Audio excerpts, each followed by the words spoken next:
যুদ্ধের হিসেব কষে বাংলাদেশমুখী বিদেশি বিনিয়োগকারীরা। সংকেত মিলল বিনিয়োগ সম্মেলনে। ব্যবসা বান্ধব পরিবেশ নিশ্চিতে ব্যর্থ হলে ভেস্তে যাবে উদ্যোগ।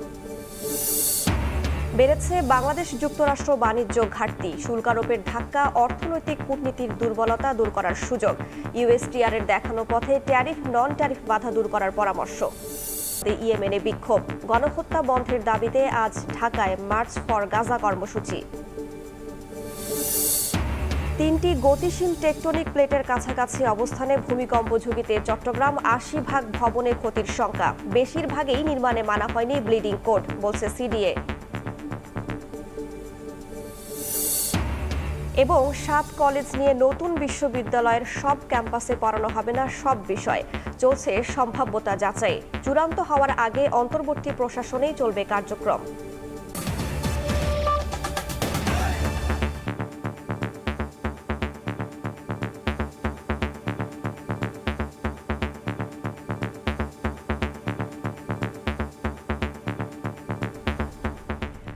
ভোরের সময়ের সঙ্গে আছে আমি রাইসা জান্নাত। দেশমুখী হচ্ছেন বিদেশি বিনিয়োগকারীরা, এমন সংকেতই মিলেছে বিডার বিনিয়োগ সম্মেলনে, যা দেশের ব্যবসা বাণিজ্যে বিদ্যমান সমস্যা দূর করতে ভূমিকা রাখবে বলে মনে করেন উদ্যোক্তারা। বিনিয়োগকারীদের উপযুক্ত নীতি সহায়তা দেওয়ার আশ্বাস রপ্তানি উন্নয়ন ব্যুরোর। আর অর্থনীতিবিদরা বলছেন, ব্যবসা বান্ধব পরিবেশ নিশ্চিতে ব্যর্থ হলে অধরাই থেকে যাবে বিদেশি বিনিয়োগের আশ্বাস। বিশ্ব যখন শুল্ক যুদ্ধে ক্লান্ত, তখন ঢাকায় হয়ে গেল আন্তর্জাতিক বিনিয়োগ সম্মেলন, যেখানে অংশ নেন যুক্তরাষ্ট্র, চীন, জাপান, দক্ষিণ কোরিয়া সহ ৪০ দেশের প্রায় 450 বিনিয়োগকারী। সম্মেলনের মাধ্যমে মার্কিন মহাকাশ গবেষণা সংস্থা নাসার সঙ্গে চুক্তি, আন্তর্জাতিক ইন্টারনেট সেবাদানকারী প্রতিষ্ঠান স্টারলিংকের যাত্রা সহ চীন, কোরিয়া ও মার্কিন বিনিয়োগ প্রস্তাব পেয়েছে বাংলাদেশ। বাংলাদেশে এত পজিটিভ অ্যাক্টিভিটি আর দেখিনি। ব্যবসায়িক কমিউনিটির জন্য it's a fantastic opportunity. Software development, কিভাবে টাই আপ করা যায় সুইডেনের সঙ্গে বাংলাদেশের। তারা এখানে ইনভেস্টমেন্ট করবে। ইনভেস্টমেন্ট করার মানে হলো ক্যাপাসিটি এনহ্যান্স হবে এবং কৃষিতে আমাদের প্রোডাক্টিভিটি বাড়বে। বিশ্বব্যাপী ছড়িয়ে পড়া শুল্ক যুদ্ধের হিসাব কষে বাংলাদেশকে বিনিয়োগের নিরাপদ গন্তব্য হিসেবে দেখছেন বিদেশি বিনিয়োগকারীরা। এমন দাবি করে তাদের বিনিয়োগ সুরক্ষায় নীতি সহায়তা দিতে কাজ চলছে বলে জানান রপ্তানি উন্নয়ন ব্যুরোর ভাইস চেয়ারম্যান। বিশ্বব্যাপী যে ডাইনামিক্স, গ্লোবাল ট্রেডের ডাইনামিক্স এবং ট্যারিফ যে ধরনের রেগুলেশনস বা যেগুলো আসছে, তাতে তো আমাদের সম্ভাবনা আরও বেরোচ্ছে। মানে ইনভেস্টরদের একটা বড় রকমের আগ্রহ বাংলাদেশের দিকে তৈরি হচ্ছে। বেশ কিছু নতুন আপনারা দেখবেন পলিসি সাপোর্ট আসবে। অর্থনীতিবিদরা বলছেন, দীর্ঘদিনের আমলাতান্ত্রিক জটিলতা, ঘন ঘন কর কাঠামো পরিবর্তন সহ ব্যবসার প্রতিবন্ধকতা দূর করতে না পারলে বাস্তবে ধরা দেবে না বিনিয়োগের আশ্বাস। তারা সরকারি অফিসগুলোতে সহযোগিতা পান না, অনেক সময় চাপ তৈরি করা হয়। তো এবং আসলে কাগজপত্রে যেরকম করে বলা আছে বাংলাদেশের বিনিয়োগ পরিবেশ নিয়ে, তো সেটা আসলে বাস্তবে ভিন্ন। তো এই অভিযোগগুলো যেন না থাকে, বিনিয়োগকারীরা যেন মনে করেন যে না, তাদের জন্য একটা উপযুক্ত পরিবেশ আছে বাংলাদেশে। বিদেশিদের আকর্ষণের পাশাপাশি স্থানীয় বিনিয়োগ বাড়াতেও জোর দেওয়ার তাগিদ এই অর্থনীতিবিদের। ইতিবাচক ফলাফল দাঁড়াবে। MS আরিফিন, সময় সংবাদ, ঢাকা। ক্রমেই বাড়ছে বাংলাদেশ মার্কিন বাণিজ্য ঘাটতি। কারণ যুক্তরাষ্ট্র থেকে যে পরিমাণ পণ্য আমদানি করা হয়, তার চেয়ে বেশি রপ্তানি হয় বাংলাদেশ থেকে। এই ঘাটতি কমাতেই আগ্রাসী শুল্কায়নের পথে হাঁটছে মার্কিন প্রেসিডেন্ট।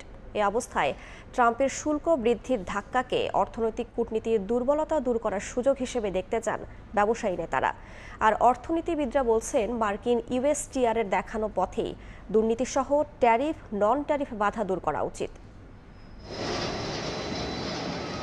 মার্কিন ইউএসটিআর-এর তথ্য, 2024 সালে যুক্তরাষ্ট্র থেকে বাংলাদেশে আমদানি হয়েছে $220 কোটি পণ্য। বিপরীতে দেশটিতে রপ্তানি হয়েছে $840 কোটি বাংলাদেশি পণ্য। এতে দুই দেশের বাণিজ্য ঘাটতির পরিমাণ দাঁড়িয়েছে $620 কোটি, যা আগের বছরের তুলনায় 2% বেশি। বিভিন্ন দেশের সঙ্গে বিদ্যমান বাণিজ্য ঘাটতি কমাতেই যুক্তরাষ্ট্রে পণ্য আমদানিতে আগ্রাসী শুল্ক আরোপ করেছেন দেশটির প্রেসিডেন্ট ডোনাল্ড ট্রাম্প, যেন সহজে সম্প্রসারণ হয় মার্কিন পণ্যের রপ্তানি বাজার। মার্কিন এই ধাক্কা সামলাতে শুল্কায়ন জটিলতা, বন্দর ভোগান্তি দূর করার পাশাপাশি মার্কিন পণ্য আমদানিতে শুল্ক কমানো ও ব্র্যান্ডিংয়ে বাংলাদেশের জোর দেওয়ার পরামর্শ দিচ্ছেন ব্যবসায়ী নেতারা। আপনি যখন একটা ধাক্কা খান, তখন আপনি তৈরি হন। আপনার রানা প্লাজার এক্সাম্পলটা আপনার মনে আছে। রানা প্লাজা যে ধাক্কাটা দিয়েছে, তার কারণে কিন্তু আজকে দেখেন গার্মেন্ট ইন্ডাস্ট্রিগুলো কিন্তু কমপ্লেক্স ইন্ডাস্ট্রিতে হয়ে গেছে। ট্রেড কাউন্সিলর যারা থাকে, তারা কিন্তু আসলে এমনভাবে কাজ করতে হবে যাতে আমাদের এক্সপোর্ট ওই দেশে বাড়ে।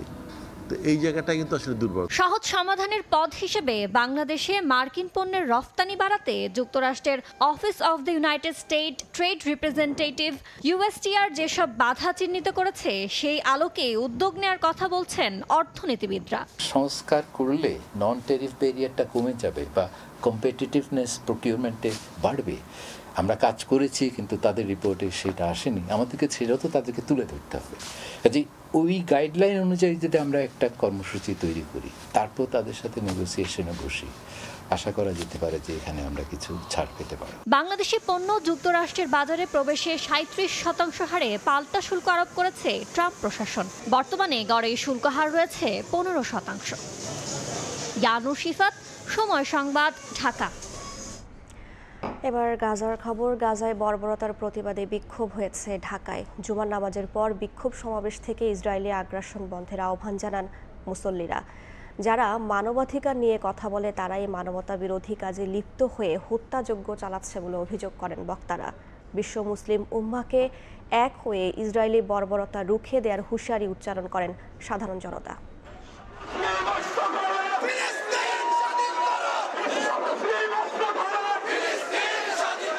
মানবতার ডাকে বর্বরতা রুখতে এই দীপ্ত উচ্চারণ।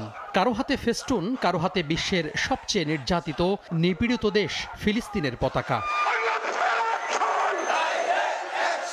শুক্রবার জুমার নামাজের পর ইসরায়েলের বর্বরোচিত হামলায় নিরীহ ফিলিস্তিনিদের হত্যার প্রতিবাদে বিক্ষোভ মিছিল বের করে ইসলামী আন্দোলন বাংলাদেশ সহ সাধারণ মুসল্লিরা। মিছিলটি জাতীয় মসজিদ বাইতুল মোকাররম উত্তর গেট থেকে শুরু হয়ে পল্টন এলাকা ঘুরে আবারও মসজিদের উত্তর ফটকে গিয়ে শেষ হয়। এর আগে নামাজ শেষ করেই বিক্ষোভ সমাবেশ করে ইসলামী যুব আন্দোলন বাংলাদেশ।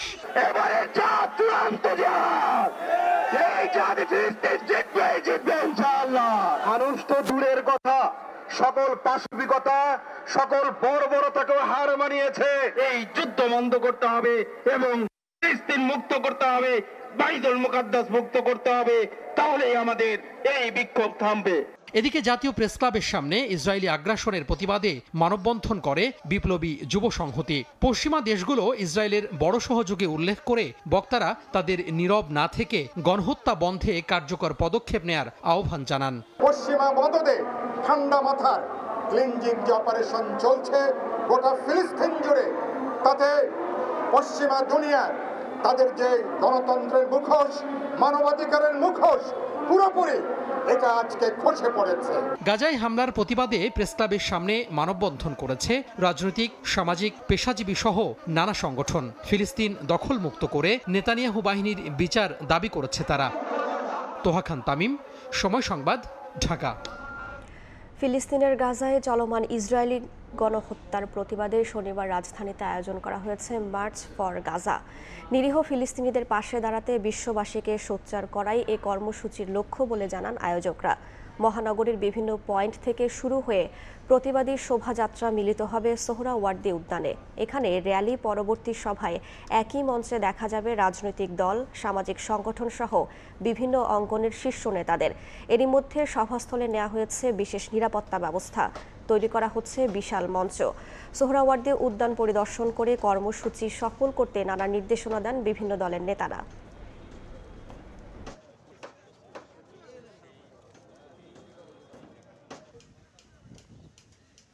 এই দেশের যে কোনো মত থাকুক না কেন, সব মত যে আমরা এক হতে পারি মুসলমানের দুর্দিনে, সেটার প্রমাণ হবে আগামীকাল। আমাদের বিপুল সংখ্যক স্বেচ্ছাসেবক থাকবে শৃঙ্খলা বজায় রাখার জন্য। আমাদের নিজস্ব স্বেচ্ছাসেবকরা ডিউটি পালন করবে এখানে। প্যালেস্টাইন সলিডারিটি মুভমেন্টের পক্ষ থেকে ঐতিহাসিক মার্চ ফর গাজা ঘোষণা করা হয়েছে এবং এই কর্মসূচির প্রতি সারা দেশের দল, মত, জাতি, ধর্ম নির্বিশেষে সকল মানুষের অভূতপূর্ব আগ্রহ এবং সাড়া তৈরি হয়েছে। কলেজ নিয়ে হচ্ছে ভিন্নধর্মী বিশ্ববিদ্যালয়। 7 কলেজের বিভিন্ন ক্যাম্পাসে থাকবে বিভিন্ন অনুষদ।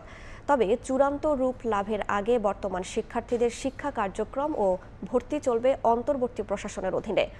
ভর্তিতে কমবে আসন সংখ্যা এমন আভাস বিশ্ববিদ্যালয় মঞ্জুরি কমিশনের। আর বিশ্ববিদ্যালয় প্রতিষ্ঠার উদ্যোগে দীর্ঘদিনের সংকট দূর হবে বলে আশা শিক্ষার্থীদের। তবে শিক্ষক নিয়োগ প্রক্রিয়া ও বিদ্যমান উচ্চ মাধ্যমিক শ্রেণীর বিষয়ে গ্রহণযোগ্য সিদ্ধান্ত নেওয়ার পরামর্শ শিক্ষাবিদদের। শাকির আহমেদের রিপোর্ট। কোনো ধরনের সম্ভাব্যতা যাচাই ছাড়াই 2017 সালে রাজধানীর ঐতিহ্যবাহী 7টি কলেজকে ঢাকা বিশ্ববিদ্যালয়ের অধিভুক্ত করা হয়। শিক্ষার মান উন্নয়নের কথা বলা হলেও এই প্রক্রিয়ায় সেশন জট সহ ভোগান্তি বাড়ে শিক্ষার্থীদের। সবশেষ শিক্ষার্থীদের আন্দোলন ও দাবির মুখে ঢাকা বিশ্ববিদ্যালয় থেকে আলাদা করা হয় 7 কলেজকে। সিদ্ধান্ত হয় ঢাকা সেন্ট্রাল ইউনিভার্সিটি নামে নতুন বিশ্ববিদ্যালয় প্রতিষ্ঠার। কেমন হবে প্রায় 2 লাখ শিক্ষার্থীর এই বিশ্ববিদ্যালয়?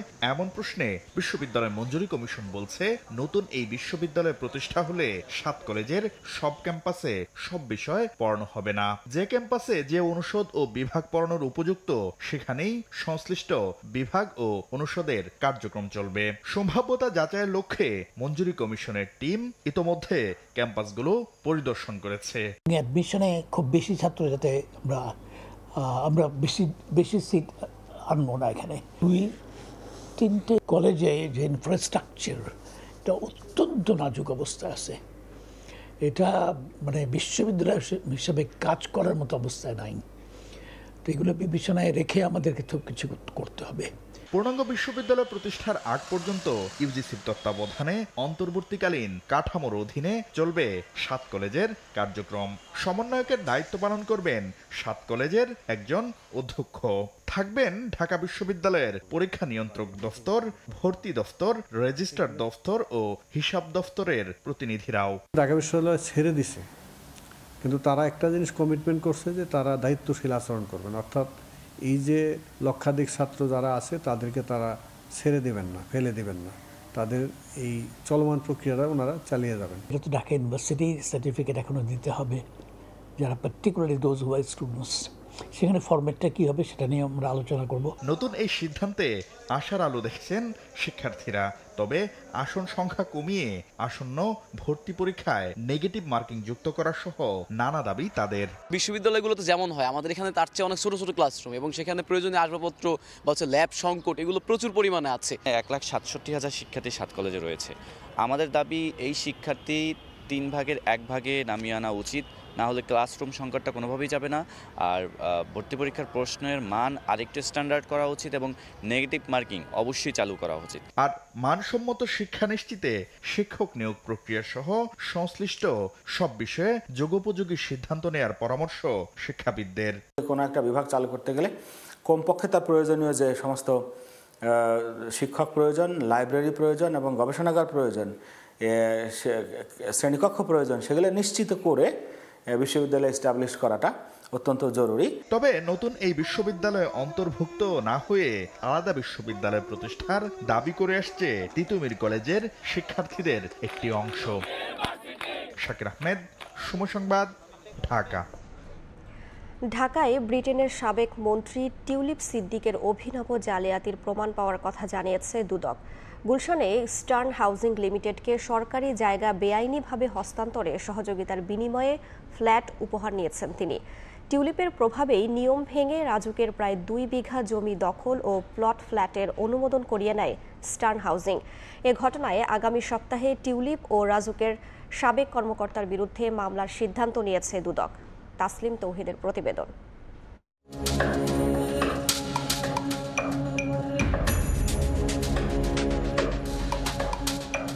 রাজধানীর গুলশান 2-এর 71 নম্বর রোডের এই বাসার একটি ফ্ল্যাটের মালিক ব্রিটিশ এমপি টিউলিপ সিদ্দিক। গেল মার্চে দুদক ফ্ল্যাটের সন্ধান পেলে আদালতে আবেদনের প্রেক্ষিতে সেটি জব্দের আদেশ দেয়।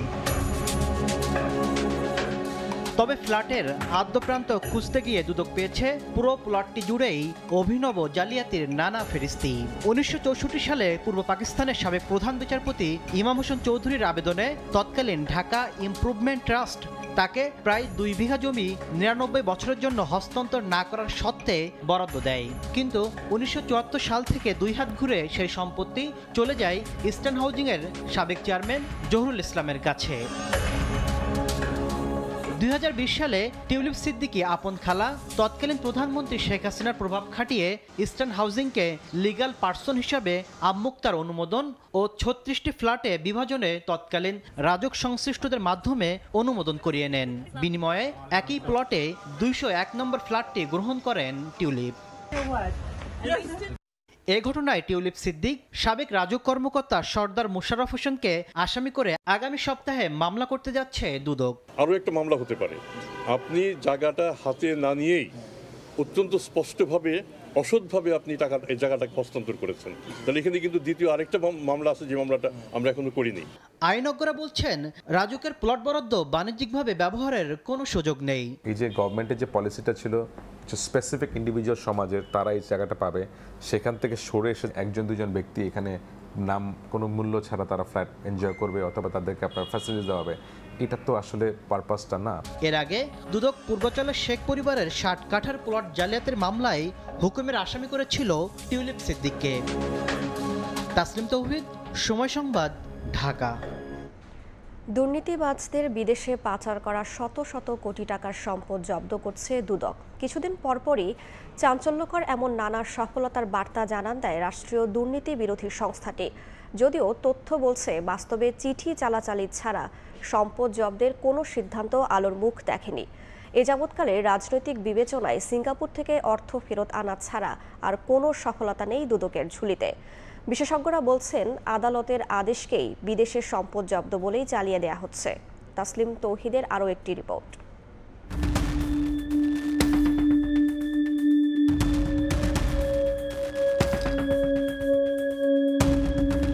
সাবেক ভূমিমন্ত্রী সাইফুজ্জামান চৌধুরী ক্ষমতার প্রভাব খাটিয়ে দুর্নীতির মাধ্যমে ভিনদেশে গড়েছেন সাম্রাজ্য।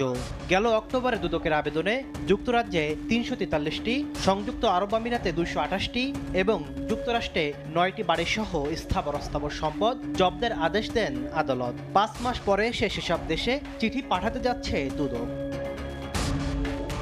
একইভাবে বসুন্ধরা গ্রুপের সিঙ্গাপুর, যুক্তরাজ্য সহ ৮ দেশের ১৯ কোম্পানিতে বিনিয়োগ থাকা ১৩০ কোটি টাকা জব্দের আদেশ পেয়ে সম্প্রতি সেসব দেশে তথ্য পেতে চিঠি দিয়েছে দুদক। নাসা গ্রুপের নজরুল ইসলাম মজুমদার, বেক্সিমকো গ্রুপের সালমান এফ রহমান সহ পট পরিবর্তনের পর বিদেশে ১৬৫ কোটি টাকার বেশি সম্পদ জব্দের আদেশ দিয়েছেন আদালত, যেগুলোকে বিদেশে সম্পদ জব্দের সফলতা হিসেবে জানান দিচ্ছে সংস্থাটি। বাস্তবতা বলছে চিঠি পাঠানোর মধ্যে সীমাবদ্ধ এসব তোড়জোড়। বিষয়টি স্বীকার করে দুদক মহাপরিচালকের দাবি, বিদেশে সম্পদ জব্দের বিষয়টি সময় সাপেক্ষ।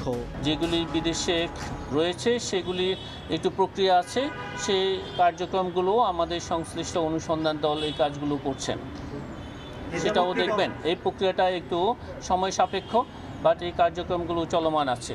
দুদকের ইতিহাস জানান দিচ্ছে এ যাবৎকালে রাজনৈতিক বিবেচনায় আওয়ামী লীগ সরকারের সময় সিঙ্গাপুর থেকে একটি নির্দিষ্ট পরিমাণ অর্থ ফেরত এনেছিল।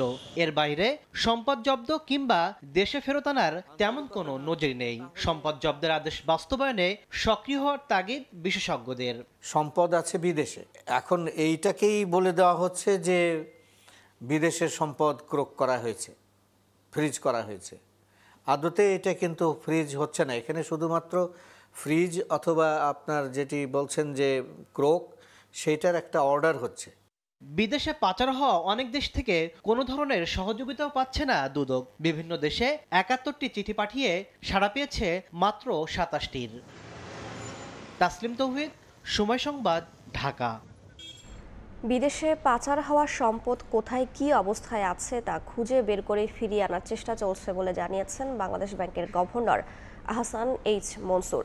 অর্থপাচার সহ সমসাময়িক বিষয় নিয়ে চট্টগ্রামে ব্রিফিংয়ে তিনি বলেন, পাচার হওয়া সম্পদ ফিরিয়ে আনতে বিদেশি সংস্থার সঙ্গে কাজ চলছে। গভর্নর বলেন, দেশের বিপুল টাকা পাচার করেছে কয়েকটি পরিবার ও গোষ্ঠী, তা ফিরিয়ে আনতে সময় লাগবে ১ বছরেরও বেশি, কেননা এটি একটি জটিল প্রক্রিয়া। বিদেশিদের অ্যাসেট ট্রেসিং ফার্ম যেগুলো আছে তাদের সাথে আমরা কথা বলছি এবং তাদের সহায়তা নিয়ে আমরা ওই প্রপার্টিগুলোকে বা ব্যাংক অ্যাকাউন্টগুলোকে বা তাদের কোম্পানিগুলোকে আইডেন্টিফাই করতে হবে। আমাদের লক্ষ্য হচ্ছে আগামী 6 মাসের মধ্যে বেশ কয়েকটা দেশের অ্যাসেট ফ্রিজ যদি আমরা করতে পারি, that will be hour initial achievement.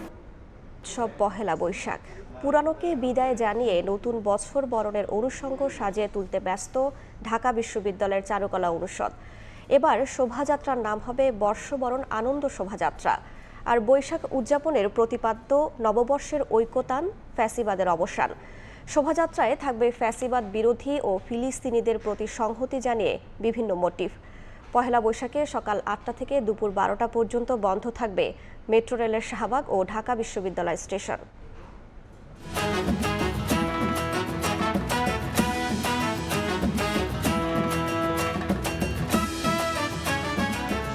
Boishakh উদযাপনকে রঙিন করতে ঢাকা বিশ্ববিদ্যালয়ের চারুকলা অনুষদে জমে উঠেছে বাংলা বর্ষবরণের প্রস্তুতি। পহেলা বৈশাখ উৎসবের রূপকে ফুটিয়ে তুলতে শোভাযাত্রার জন্য তৈরি হচ্ছে বর্ণিল মুখোশ, রঙিন মোটিভ আর বিশাল আকৃতির কাঠামো। শিক্ষার্থীরাই বানাচ্ছেন রাজা রানীর বিশাল মুখোশ, পেঁচা, জাতীয় পশু বাঘ। এর মাধ্যমে ইতিহাস ও ঐতিহ্যের পাশাপাশি তুলে ধরা হবে গ্রাম বাংলার চিরায়ত সংস্কৃতি। উঠে আসবে সমৃদ্ধির পথে এগিয়ে চলা বাংলাদেশের প্রতিচ্ছবিও। কিছু পটচিত্র আছে বড় বড় কাপড়ে করা, বনদেবীর, আকবরের আর বিভিন্ন রকমের রূপকথার। স্যারদের আবার আমাদের স্টুডেন্টদের যে হচ্ছে পেইন্টিংগুলো সেগুলো আমরা বিক্রি করছি। গণঅভ্যুত্থানের কিছু আমরা মোটিভ রাখছি, যেমন পানির বোতল। এবছর বৈশাখ উদযাপনের নানা বিষয় নিয়ে শুক্রবার সকালে ঢাকা বিশ্ববিদ্যালয়ে প্রেস ব্রিফিংয়ের আয়োজন করেন শোভাযাত্রা আয়োজন কমিটি। জানান, নববর্ষের ঐকতান, ফ্যাসিবাদের অবসান এই প্রতিপাদ্যে উদযাপিত হবে বর্ষবরণের আনুষ্ঠানিকতা। আমরা নাম পরিবর্তন করছি না, আমরা আমাদের পুরনো নাম এবং ঐতিহ্য ফেরত যাচ্ছে, যেটা দিয়ে চারুকলার এই কার্যক্রম শুরু হয়েছে। একটি নিবর্তনমূলক স্বৈরাচারী ব্যবস্থার অবসান, রাজনৈতিক এবং সামাজিক একটি নিবর্তনমূলক ব্যবস্থার বিরুদ্ধে মানুষের যে স্বতঃস্ফূর্ত প্রতিবাদ, সেটিকে তুলে ধরা। শোভাযাত্রার জন্য পহেলা বৈশাখে সকাল 8টা থেকে দুপুর 12টা পর্যন্ত বন্ধ থাকবে মেট্রো রেলের শাহবাগ ও ঢাকা বিশ্ববিদ্যালয় স্টেশন। শাবাব ওয়াসি, সময় সংবাদ, ঢাকা। আমার মুক্তি আলোয় আলোয় প্রতিপাদ্যে এবারের বর্ষবরণ উদযাপন করবে ছায়ানট। শুক্রবার বিকেলে ধানমন্ডিতে ছায়ানট সংস্কৃতি ভবনে আয়োজিত সংবাদ সম্মেলনে জানানো হয়, এরই মধ্যে রমনার বটমূলে উৎসব উদযাপনের সব প্রস্তুতি শেষ হয়েছে। ভোরের আলো ফুটতেই ভৈরবী রাগালাপের মধ্য দিয়ে শুরু হবে বর্ষবরণ আয়োজন। অনুষ্ঠান সজ্জায় থাকছে 9টি সম্মেলক, 12টি একক গান ও 3টি পাঠ। প্রতিপাদ্যের সঙ্গে মিল রেখে নতুন আলো, প্রকৃতি, মানুষকে ভালোবাসার গান, দেশপ্রেম, মানবপ্রেম ও আত্মবোধন জাগরণের সুরবাণী থাকবে পুরো আয়োজনে।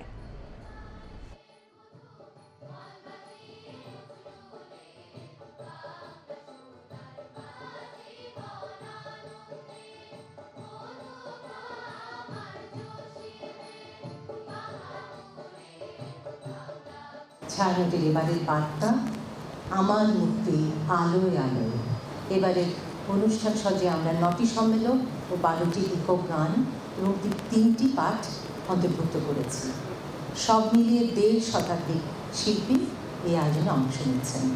রমনা উদ্যান থেকে 2 ঘণ্টা ব্যাপী আয়োজন নিজস্ব ব্যবস্থাপনায় সরাসরি সম্প্রচার করা হবে ছায়ানটের ইউটিউব চ্যানেল ও ফেসবুক পেজে।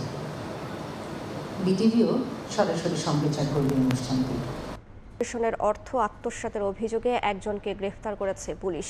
গ্রেফতারকৃত দিলশাদ আফরিন জাতীয় নাগরিক কমিটির ফতুল্লা থানা শাখার সদস্য ছিলেন। অভিযোগ উঠেছে, ভুক্তভোগীদের সহায়তা পাইয়ে দেওয়ার কথা বলে অর্থ হাতিয়ে নিতেন তিনি। এ নিয়ে ফাউন্ডেশনের প্রধান নির্বাহী কর্মকর্তা বলেছেন, প্রতারণার মাধ্যমে অর্থ আত্মসাৎ ঠেকাতে নারায়ণগঞ্জের ফতুল্লা থানা কমিটির বহিষ্কৃত সদস্য দিলশাদ আফরিনকে পুলিশের কাছে সোপর্দ করেছে সংগঠনটি। অভিযোগ আছে, জুলাই ফাউন্ডেশনের সহায়তা পাইয়ে দিতে ভুক্তভোগীদের কাছ থেকে নগদ টাকা হাতিয়ে নেন আফরিন। কল রেকর্ড ও হোয়াটসঅ্যাপের খুদে বার্তায়ও মেলে তার প্রতারণার প্রমাণ। 7-8 জনের থেকে 10,000 টাকা করে নিচ্ছে। 10,000 টাকা করে এই কথা বলে নিচ্ছে যে আরেকজন আহতকে আপনার 20,000 টাকা থেকে দেওয়া হবে, প্রয়োজন আপনি কলে কথা বলে। তো তারা যেহেতু 10,000 টাকা সহযোগিতা পাইতেছে, তারা ওই মনে দিয়ে দিচ্ছে। এসব অভিযোগের পরিপ্রেক্ষিতে গত মঙ্গলবার জাতীয় নাগরিক কমিটির সদস্য পদ থেকে দিলশাদ আফরিনকে বহিষ্কার করে সংগঠনটি। বিভিন্ন লোকদের কাছে টাকা নিয়েছে, তাদের ফাউন্ডেশনে আটক করে তারা পুলিশের কাছে হ্যান্ড ওভার করেছে।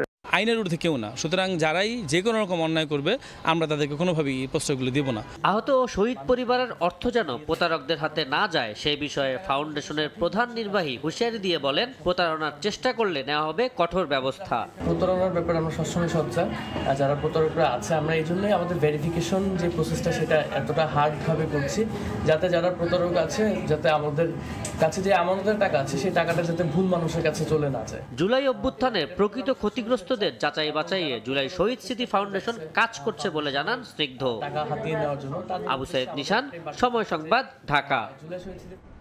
বর্তমান সরকারের 5 বছর ক্ষমতায় থাকার অধিকার নেই বলে মন্তব্য করেছেন বিএনপির স্থায়ী কমিটির সদস্য সেলিমা রহমান।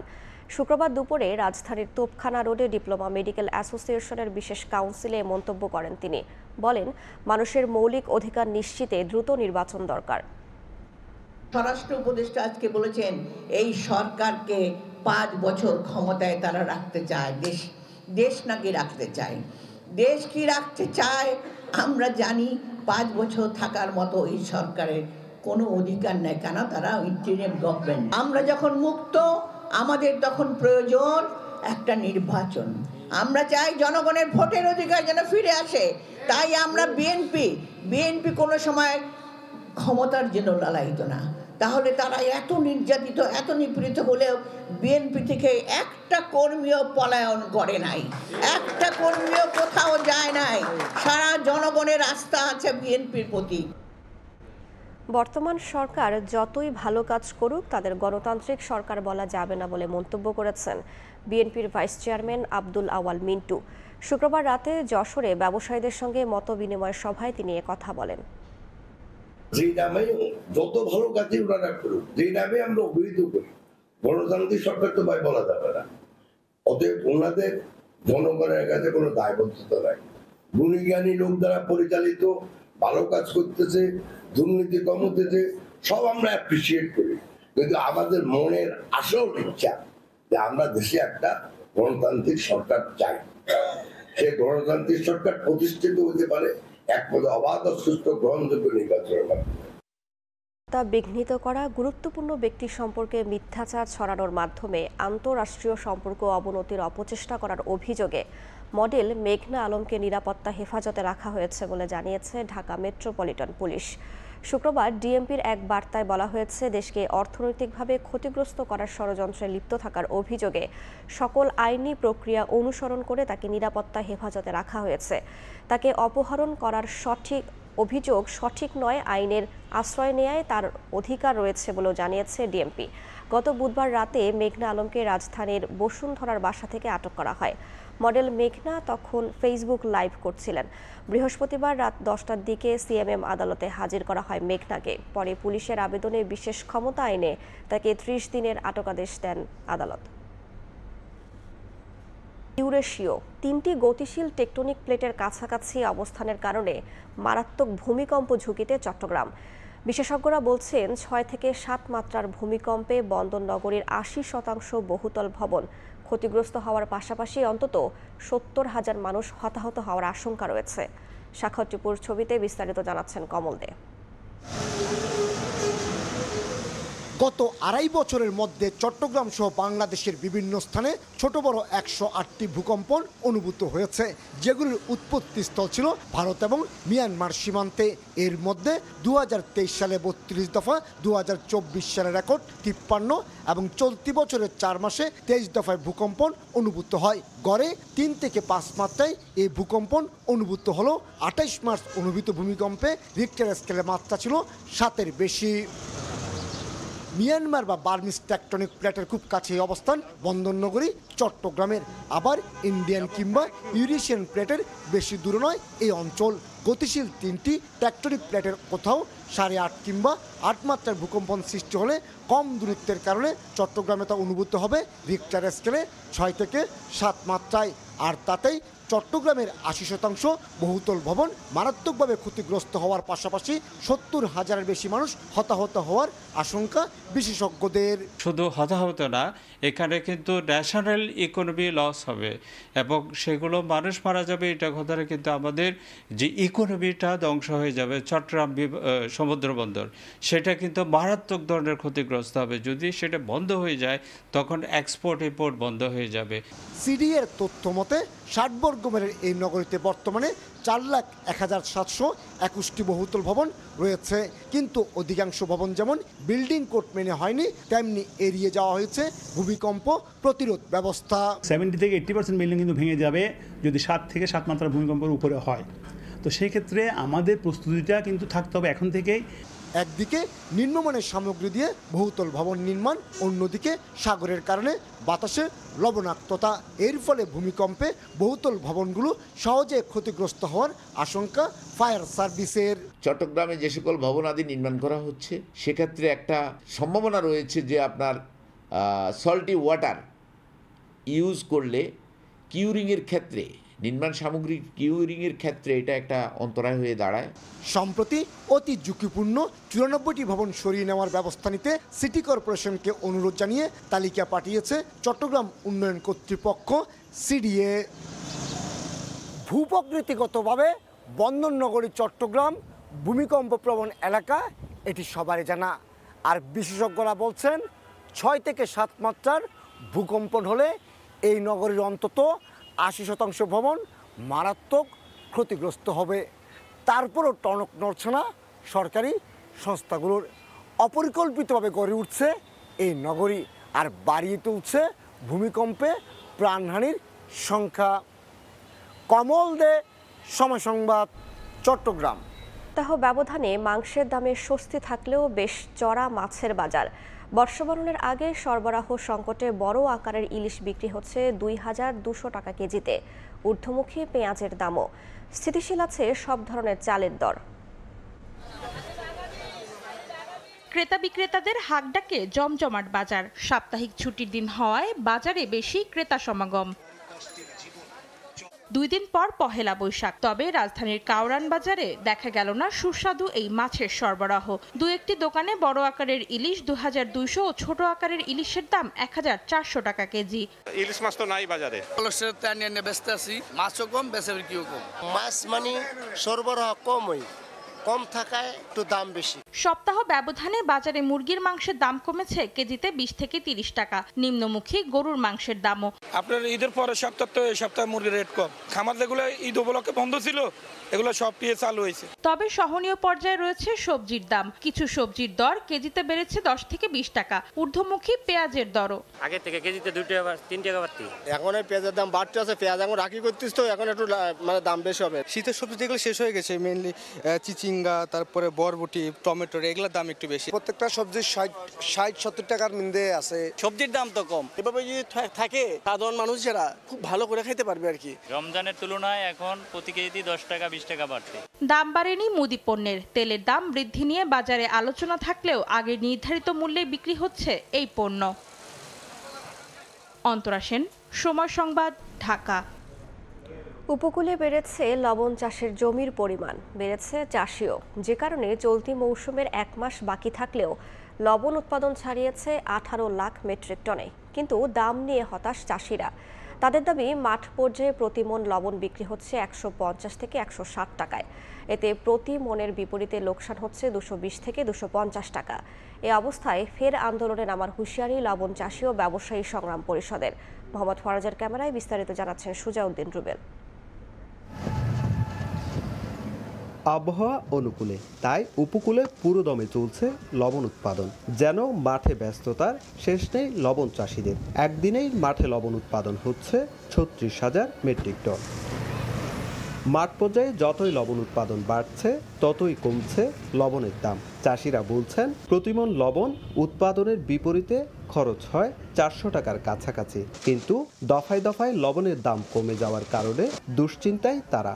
মৌসুমের শুরুতে প্রতিমন লবণ 280 থেকে 260 টাকায় বিক্রি হলেও তা এখন নেমে এসেছে 150 থেকে 160 টাকায়। সিন্ডিকেট করে দাম কমিয়ে দেওয়া হচ্ছে অভিযোগ তাদের। একই সঙ্গে দুষছেন বেসিককেও। আমাদের খরচ খরচ করতেছে আপনার 14 টাকা 15 টাকা, আমরা পাচ্ছি 60 টাকা। 47 কেজি লবণ বিক্রয় করে আমরা 250 গ্রাম মাংস কিনতে পারি না। আমাদের কল্যাণে আসলে বেশি কি করছে সেটা আমরা এখনো বুঝতে পারছি না।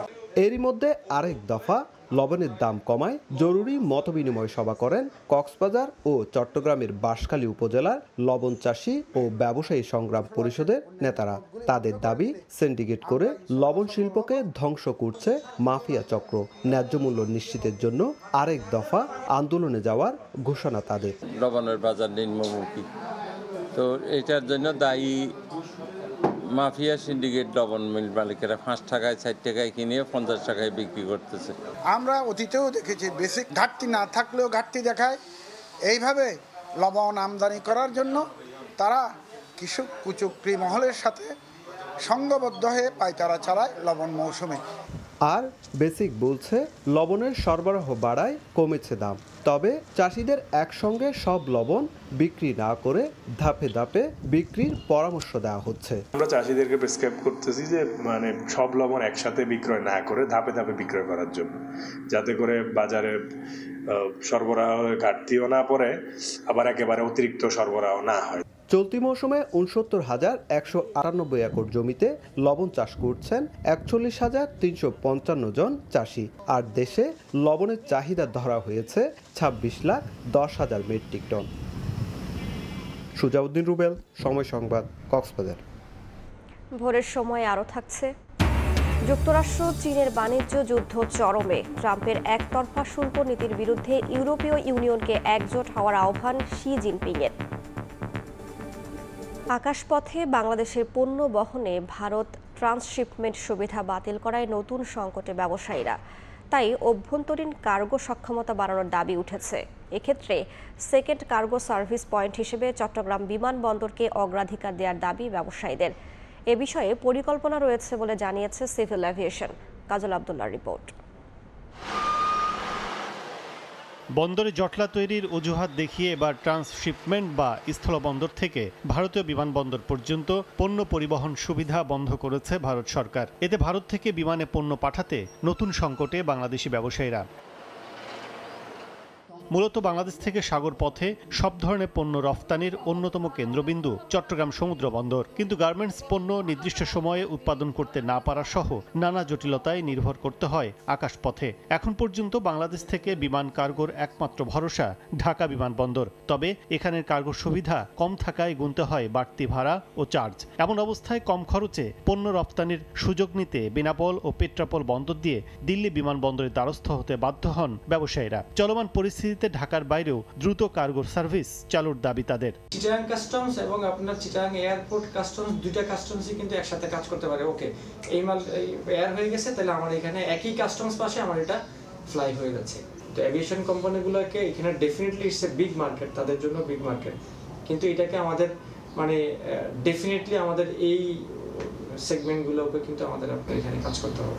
সিভিল এভিয়েশন বলছে কার্গো সার্ভিসের অবকাঠামো ও পরীক্ষা নিরীক্ষা শেষে আন্তর্জাতিক অনুমোদন রাতারাতি সম্ভব নয়। তবে চট্টগ্রাম বিমানবন্দরে কার্গো সার্ভিস চালুর জন্য আলোচনা চলছে একটি কোম্পানির সঙ্গে। চিটাগং থেকে যেন আমাদের বন্দরনগরী এবং আমাদের কমার্শিয়াল ক্যাপিটাল থেকে যেন আমরা কার্গো অপারেশন শুরু করতে হয়, সেই প্রসেসটা আমি অলরেডি শুরু করে দিয়েছি। প্রপোজালটা আমি স্টাডি করবো, করে আমাদের মন্ত্রণালয়ে পাঠাবো। যদি আমরা উইন উইন সিচুয়েশন থাকে, better we will always go head with that.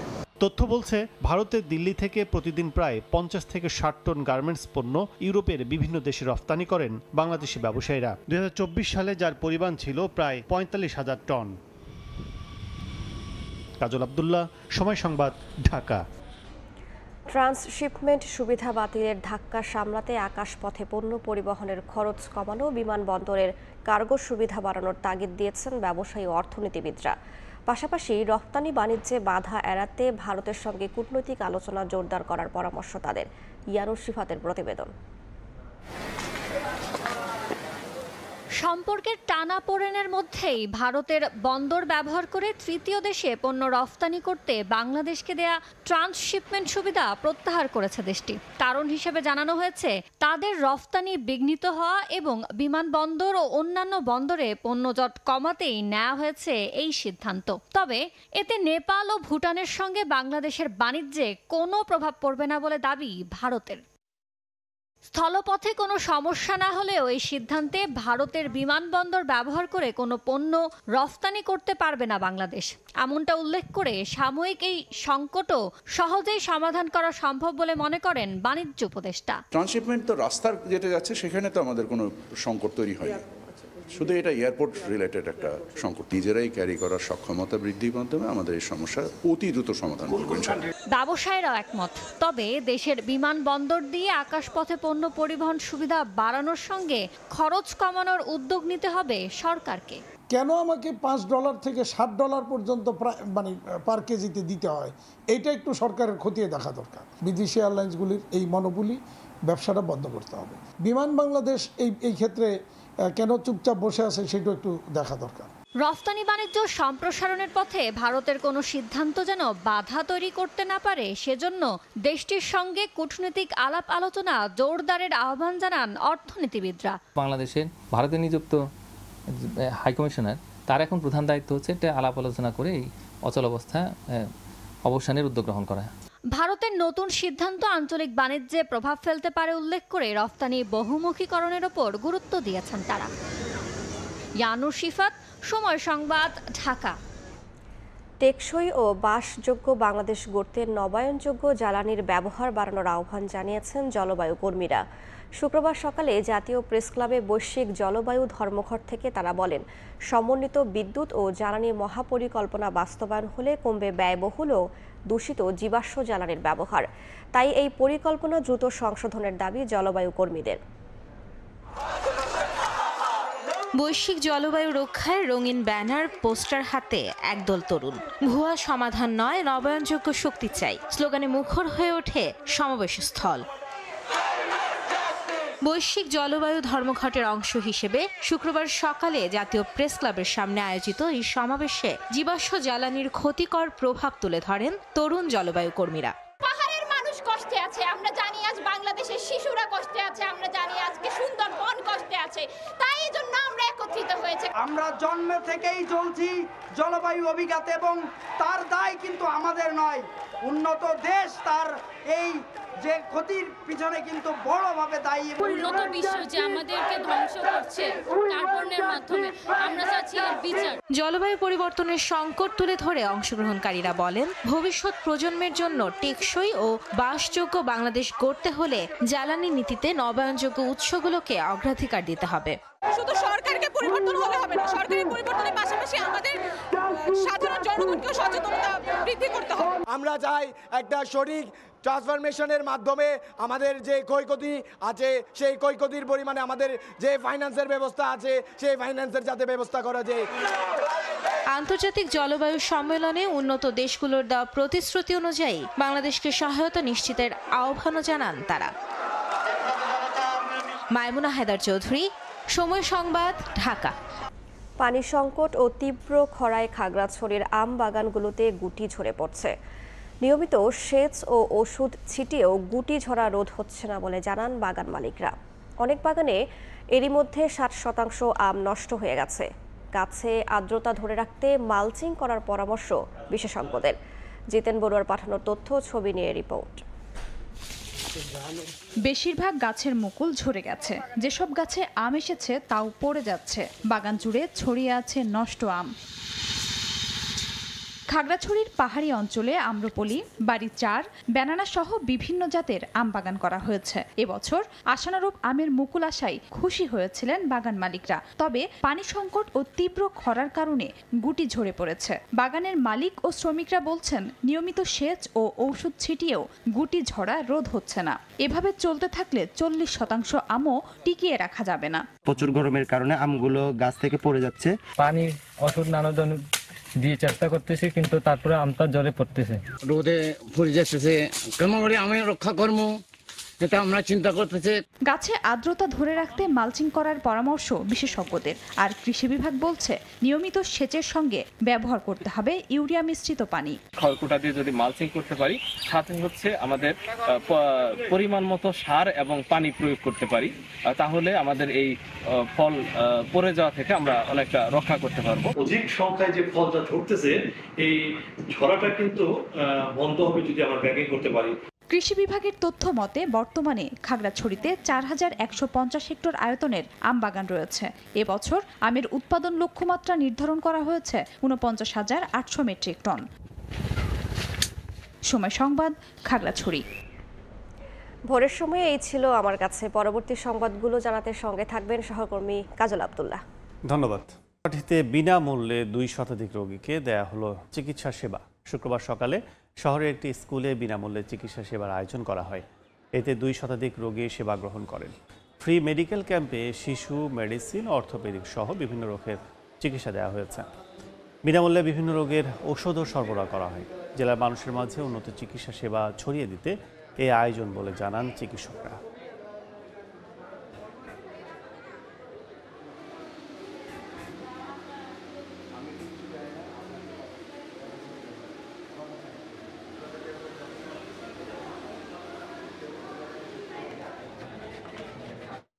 পার্বত্য অঞ্চলের অন্যতম উৎসব বৈশাখী নদীতে ফুল ভাসানোর মধ্য দিয়ে শুরু হয়েছে মূল আনুষ্ঠানিকতা।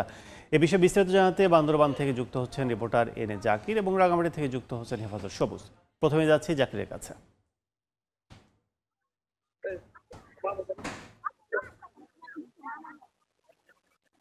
সাঙ্গু নদীতে ফুল ভাসানোর মধ্য দিয়ে পাহাড়ে শুরু হলো বর্ষবরণের আনুষ্ঠানিকতা। মূলত বান্দরবানের চাকমা ও তঞ্চঙ্গা সম্প্রদায় নদীতে ফুল ভাসানোর মাধ্যমে তাদের ফুল বিজু এবং ফুল বিশু উদযাপন করে থাকে। আমরা দেখতে পাচ্ছি বান্দরবানের সাঙ্গু নদীতে এই নদীর তীরে এই মুহূর্তে চাকমা ও তঞ্চঙ্গা তরুণ তরুণী যুবক যুবতীরা নদীতে ফুল ভাসাচ্ছে। মূলত আজ হচ্ছে পুরাতন বছরকে বিদায় জানানোর প্রস্তুতি হিসেবে চাকমা ও মারমারা এই নদীতে ফুল ভাসিয়ে থাকে এবং তারা সকাল থেকে ফুল সংগ্রহ করে নদীতে ফুল ভাসায় এবং তারা তাদের বাড়িঘরও ফুল দিয়ে কিন্তু সাজায়। মূলত পুরাতন বছরকে বিদায় জানানোর জন্য তাদের এই প্রস্তুতি।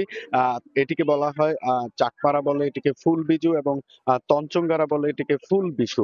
তো আগামীকাল তাদের রয়েছে পুরাতন বছরকে তারা বিদায় জানাবে। আগামীকাল হচ্ছে তাদের মূল বিজু এবং তারপর দিন 14ই এপ্রিল বাঙালিদের যখন পহেলা নববর্ষ তখন কিন্তু তারাও নতুন বছরকে আসলে বরণ করে নেয় বিজুর মাধ্যমে। তো আজ হচ্ছে তাদের মূলত ফুল বিজু নদীতে ফুল ভাসানোর যে আনুষ্ঠানিকতা বা যে উৎসব আমরা এই সাঙ্গু নদীর তীরে দেখতে পাচ্ছি। এখানে চাকমা ও তঞ্চঙ্গা সম্প্রদায়ের তরুণ তরুণী যুবক যুবতী শিশু সহ বয়স্করাও এসেছেন। তারা প্রার্থনা করে নদীতে এই ফুল ভাসাচ্ছে। তাদের এই ফুল বিজুর আনুষ্ঠানিকতা সেটি কিন্তু সকাল থেকে এই সাঙ্গু নদীর তীরে শুরু হয়েছে। তো এই সকালের ফুল ভাসানোর এই অনুষ্ঠানের পরে তঞ্চঙ্গাদের আজকে আরো অনুষ্ঠান রয়েছে। বিশেষ করে বিকালে সন্ধ্যায় তাদের ঐতিহ্যবাহী ঘিলা খেলা রয়েছে এবং এরপরে তাদের সাংস্কৃতিক অনুষ্ঠান রয়েছে। তারা আজকে মূলত পুরাতন বছরকে বিদায় জানানোর তাদের এই প্রস্তুতিমূলক আজকের এই অনুষ্ঠান। তারা ফুল দিয়ে আজকে নদীতে ফুল ভাসিয়ে এবং ঘর বাড়ি সাজিয়ে তারা কিন্তু পুরাতন বছরকে বিদায় জানায়। তো আগামীকাল তাদের হচ্ছে পুরাতন বছরকে বিদায় জানাবে মূল বিজুর মাধ্যমে। আজ হচ্ছে তাদের ফুল বিজু এবং 14 এপ্রিল তারা পহেলা বৈশাখ নতুন বছরকে বরণ করে নেবে, সেটি হচ্ছে তাদের বিজু, মূল বিজু। তো মূলত আসলে তারা এই ফুল বিজুর মাধ্যমে পুরাতন বছরকে বিদায় জানানোর যে আনুষ্ঠানিকতা সেই আনুষ্ঠানিকতা কিন্তু আজকে শুরু হয়েছে বলা চলে। তারা প্রস্তুতি নিচ্ছে ফুল ভাসানোর মধ্য দিয়ে। তো আগামীকাল হচ্ছে তাদের বিদায় জানাবে তারা এবং আগামীকাল তাদের ঘর বাড়িতে চাকমারা তঞ্চঙ্গারা তারা কিন্তু পাচন রান্না করবে বিভিন্ন ধরনের সবজি দিয়ে। তারা একটি পাচন রান্না করবে। তারা সবাই তাদের বাড়িঘরও কিন্তু আজকে ফুল দিয়ে সাজাবে। তো আগামীকাল হচ্ছে তারা তাদের যে পুরাতন বছর সেই পুরাতন বছরকে বিদায় জানাবে। তো এই ছিল আমার কাছে বান্দরবানের সাঙ্গু নদীর তীরে ফুল বিজু ও ফুল বিশুর আনুষ্ঠানিকতার সবশেষ খবর। আমরা এখন চলে যাব রাঙ্গামাটিতে, সেখানে রয়েছে আমাদের সহকর্মী হেফাজত সবুজ। ধন্যবাদ জাকির। আপনি যেভাবে বলছিলেন সাঙ্গু নদীতে আসলে ফুল ভাসিয়ে সেখানকার চাকমা সম্প্রদায় ফুল বিজু উদযাপন করছে, ঠিক তেমনি রাঙামাটি রাজবন বিহার ঘাটে কিছুক্ষণ আগে আসলে আনুষ্ঠানিকভাবে আমি একটু দেখানোর চেষ্টা করছি। আনুষ্ঠানিকভাবে আসলে কাপ্তাই হ্রদের জলে তারা ফুল ভাসিয়েছে। এখনো বেশ কিছু লোকজন আছেন যারা আসলে হ্রদের জলে ফুল ভাসাচ্ছেন। মূলত এই ফুল ভাসানোর উদ্দেশ্যই হলো যে অতীতের যে দক্ষ গ্লানিগুলো আছে সেগুলো যেন মুছে যায়। পাশাপাশি হলো যে গঙ্গা দেবী আছেন বা জলবুদ্ধ আছেন, জলবুদ্ধের শরণার্থীর জন্যই তারা আসলে মূলত এই ফুলগুলো ভাসিয়ে থাকে। তো এখানে পার্বত্য জেলায় যে বর্ষবরণ এবং বিদায়ের যে একটা আয়োজন চলে, সেই আয়োজনের শুভ সূচনা বলা যেতে পারে। এই শুভ সূচনায় আসলে হয় ফুল বিজুর মাধ্যমে, যেটা চাকমা সম্প্রদায়ের ফুল বিজু পালন করে থাকেন এবং বিভিন্ন সম্প্রদায় বিভিন্ন নামে এই অনুষ্ঠানটি আয়োজন করে থাকে। তো এখন রাজবনবিহার ঘাটে আপনারা দেখতে পাচ্ছেন যে এখানে সাধারণ মানুষ যারা এসেছেন তাদের ভোর থেকে তারা যে ফুল সংগ্রহ করেছিলেন, একটি বিষয় আছে যে তারা সারা রাত আসলে বিভিন্ন বাগানে ঘুরে তারা ফুলগুলো সংগ্রহ করে পরে সেগুলো এনে এখানে গঙ্গা দেবীর উদ্দেশ্যে এবং জল বুদ্ধের উদ্দেশ্যে তারা এই ফুলগুলোকে নিবেদন করেন। এর মাধ্যমে তারা মনে করেন যে অতীতের যে পাপগ্লানি বিগত বছরের ছিল সেগুলি তারা সেখান থেকে পরিত্রাণ পাবে এবং যে অনাগত যে আছে দিনটি আসবে নতুন নববর্ষ, সেই নতুন নববর্ষের মাধ্যমে তারা অত্যন্ত সুন্দর এবং স্বাভাবিক জীবন যাপন করবেন। আমরা এখানে দেখেছিলাম যে আমাদের সাবেক সংসদ সদস্য, রাঙ্গামাটির সাবেক সংসদ সদস্য উষাতন তালুকদার এসেছিলেন। তিনি আসলে এটার আনুষ্ঠানিক উদ্বোধন করেছেন। তিনি যেটা বলেছেন যে আগামীর বাংলাদেশ যাতে সমৃদ্ধ শান্তিময় পার্বত্য চট্টগ্রাম যাতে আরো এগিয়ে যায় সেই বিষয়টি আসলে তিনি বলেছেন যে এভাবে যাতে বাংলাদেশ এগিয়ে যায় এই প্রত্যাশাটাই তিনি আজকে করেছেন। মূলত এই ফুলবিচুর মাধ্যমে বৈশাখী উৎসবের যে আনুষ্ঠানিকতা সেটা শুরু হলো। আগামীকাল রাঙামাটিতে আসলে মূল বিজু উদযাপন করা হবে। মূল বিজুর বিষয়বস্তুটি হচ্ছে যে আসলে এখানে আতিথেয়তা, মূলত যে সাধারণ মানুষজন আছে প্রত্যেকের বাসায় যাবে, সেখানে 5 জনের আতিথেয়তায় তারা আতিথেয়তা গ্রহণ করবেন। এইভাবে আসলে তারা বিজুর দিনটি উদযাপন করবেন। দ্বিতীয়ত শেষ দিন যেটা আছে যে পাহাড়ের যে বিজু উৎসব নিয়ে যে ব্যাপক আয়োজন চলছে এবং ভাসানো হচ্ছে ফুল, এই ছিল তার আমার সর্বশেষ। বৈশাখী উৎসবের খবর জানতে এতক্ষণ ছিলাম রাঙ্গামাটি ও বান্দরবানে। এদিকে খাগড়াছড়িতে শুরু হয়েছে সামাজিক উৎসব বৈশাখী। চেঙ্গি নদীতে ফুল ভাসিয়ে গঙ্গা দেবীকে পূজা নিবেদনের মধ্য দিয়ে শুরু হয়েছে চাকমাদের বিজুর আনুষ্ঠানিকতা। এ বিষয়ে বিস্তারিত জানাতে চেঙ্গি নদীর তীর থেকে যুক্ত হচ্ছেন রিপোর্টার জিতেন বড়ুয়া। সরাসরি যাচ্ছে তার কাছে। জিতেন,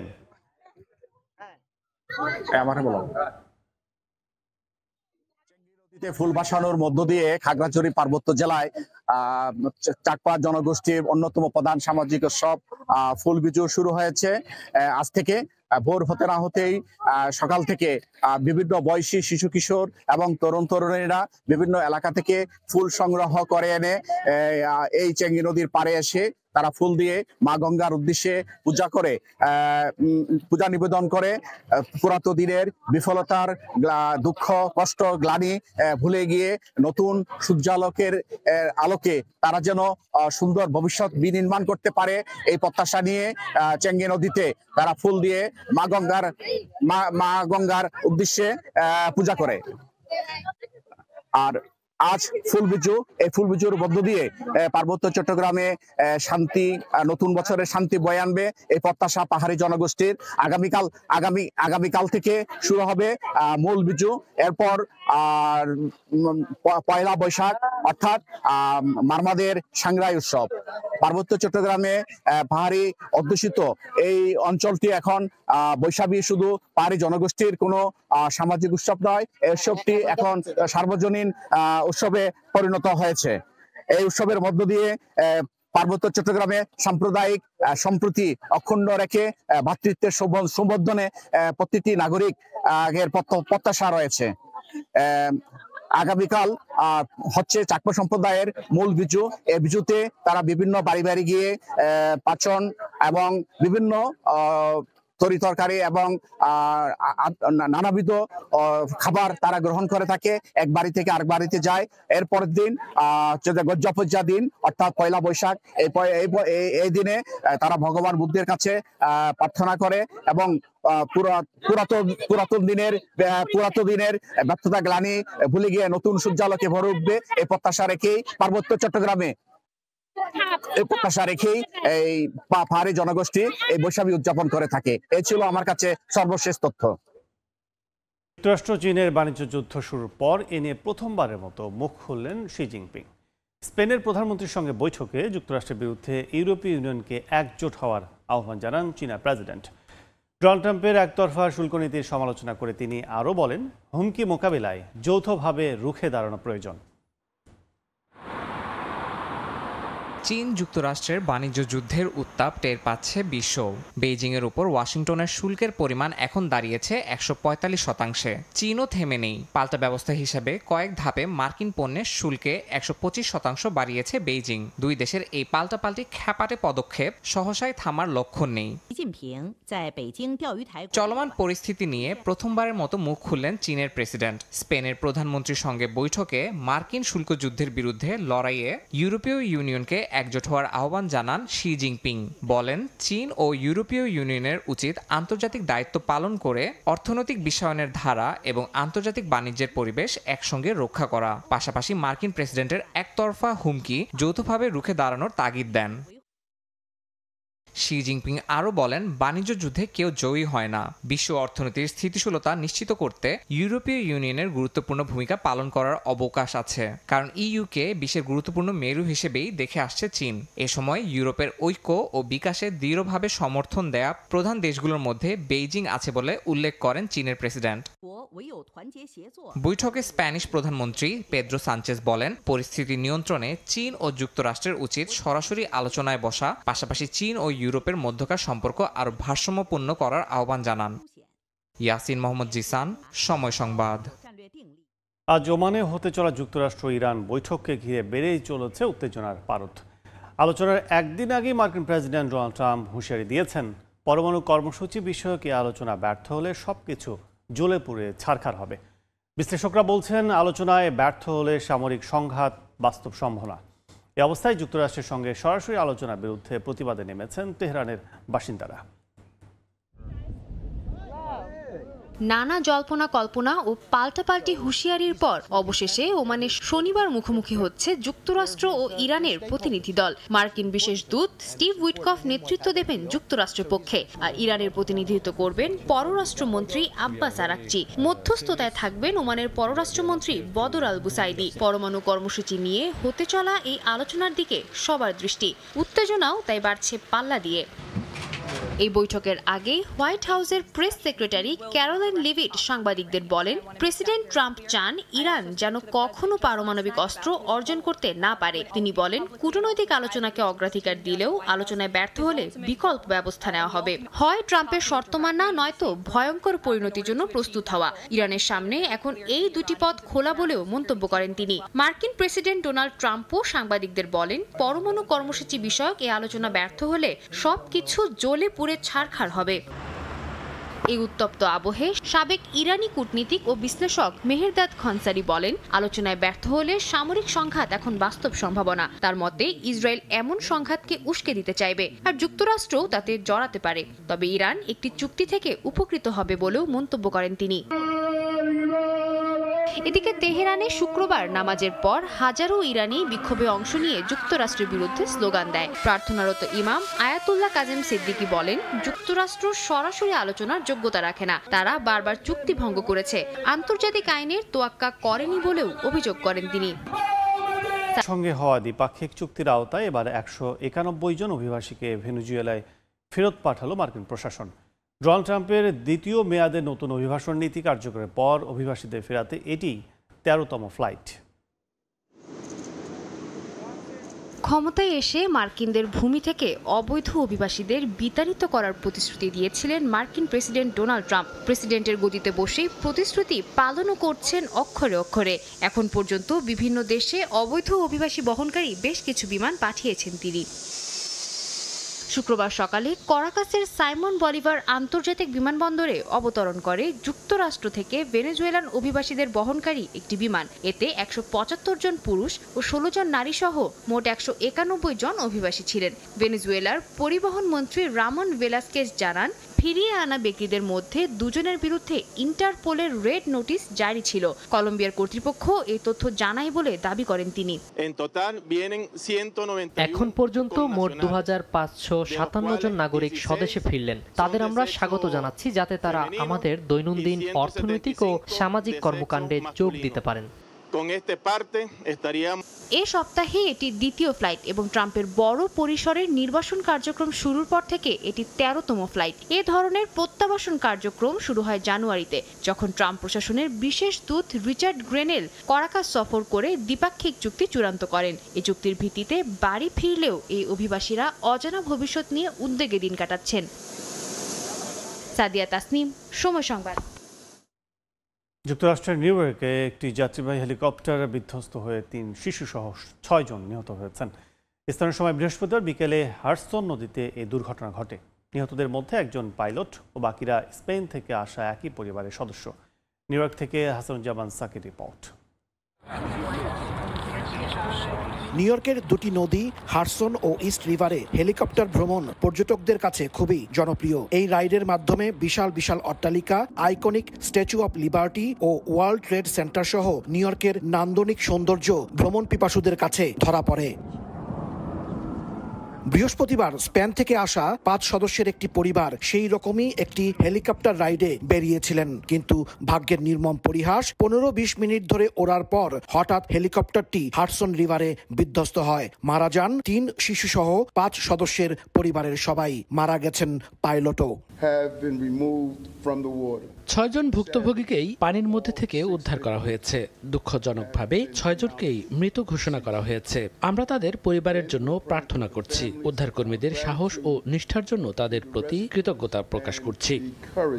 পুলিশ জানায় পিয়ার 40 নদীর ঘাটে এ দুর্ঘটনা ঘটে। ফ্লাইং ট্র্যাকিং সাইট ফ্লাইট রাডারের তথ্য বিশ্লেষণ করে দেখা গেছে হেলিকপ্টারটি প্রায় 16 মিনিট ধরে উড়েছিল এবং তারপর হঠাৎ নদীর পানিতে আছড়ে পড়ে। ঘটনাস্থলেই 6 জনের মৃত্যু হয়। ফেডারেল এভিয়েশন অ্যাডমিনিস্ট্রেশনের রেকর্ড বলছে 2004 সালে নির্মিত হেলিকপ্টারটির 2029 সাল পর্যন্ত বিমান চলাচলের যোগ্যতার সার্টিফিকেট ছিল। তবে কি কারণে এই দুর্ঘটনা ঘটেছে তা খতিয়ে দেখছে কর্তৃপক্ষ। হাসানুজ্জামান সাকি, সময় সংবাদ, নিউ ইয়র্ক। এবং জাতীয় দিবসের 54তম বার্ষিক উপলক্ষে কাতারের রাজধানী দোহায় সংবর্ধনা অনুষ্ঠানের আয়োজন করা হয়।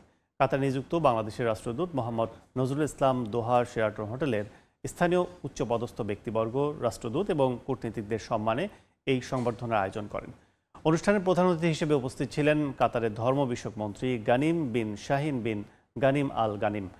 অনুষ্ঠানে বিশেষ অতিথি ছিলেন কাতারের পররাষ্ট্র মন্ত্রণালয়ের ডিরেক্টর অব প্রোটোকল রাষ্ট্রদূত ইব্রাহিম ইউসুফ আবদুল্লাহ ফখরু এবং কূটনৈতিক কোরের ডিন এবং ইরিত্রিয়ার রাষ্ট্রদূত আলী ইব্রাহিম আহমেদ সহ বিভিন্ন দেশের রাষ্ট্রদূত, সামরিক বেসামরিক কর্মকর্তা ও সাংবাদিক সহ অনেকে।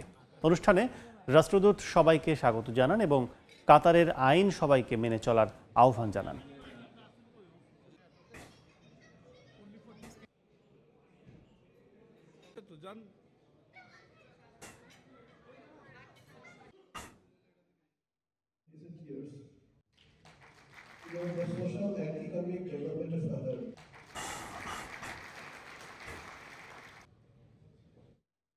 সংযুক্ত আরব আমিরাতে দুবাইয়ে ব্যতিক্রমধর্মী প্রদর্শনীতে তুলে ধরা হয়েছে ইসলামী অস্ত্র বর্মের 500 বছরের ইতিহাস। সম্রাট শাহজাহানের ব্যক্তিগত তরবারি থেকে শুরু করে 7ম শতকের কোরআনের পাণ্ডুলিপি সবই রয়েছে এই ঐতিহাসিক ভাণ্ডারে। প্রদর্শনী শেষে মূল্যবান এই সংগ্রহশালা লন্ডনের নিলামে তোলা হবে বলে জানিয়েছেন আয়োজকরা। 500 বছরের ইতিহাস, নান্দনিকতা আর শাসকদের ব্যক্তিগত অস্ত্রের মাধ্যমে ইসলামী সাম্রাজ্যের রাজকীয় উত্তরাধিকার যেন ফিরে এসেছে দুবাইয়ের এই কক্ষটিতে। দুবাইয়ের সথেবিচ নামের শোরুমে সাজিয়ে রাখা হয়েছে 5 শতকের ইতিহাস ও শিল্পকৌশল। এই অনন্য সংগ্রহ সম্ভব হয়েছে ফরাসি পণ্ডিত ও সংগ্রাহক ফিলিপ মিসিলিয়ের 50 বছরের সাধনায়। প্রদর্শনীতে শুধু অস্ত্রই নয়, আছে 7ম থেকে 16 শতকের কোরআনের পাণ্ডুলিপি, চিত্রশিল্পী ডেভিড রবার্টসের জলরঙে আঁকা মধ্যপ্রাচ্যের দৃশ্যাবলী, সম্রাট শাহজাহানের ব্যক্তিগত তরবারিও আছে ঐতিহাসিক এ ভাণ্ডারে। আমি সত্যি রোমাঞ্চিত এই প্রদর্শনীতে থাকতে পেরে। ইসলামী শিল্পের ইতিহাসে আমার আগ্রহ, আর এখানে এসে সেটি নতুনভাবে আবিষ্কার করলাম।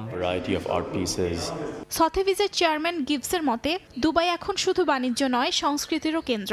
প্রদর্শনী শেষে এই অসাধারণ সংগ্রহ লন্ডনে নিলামে উঠবে বলে জানিয়েছেন আয়োজকরা। অর্চিতা শহীদিন, সময় সংবাদ।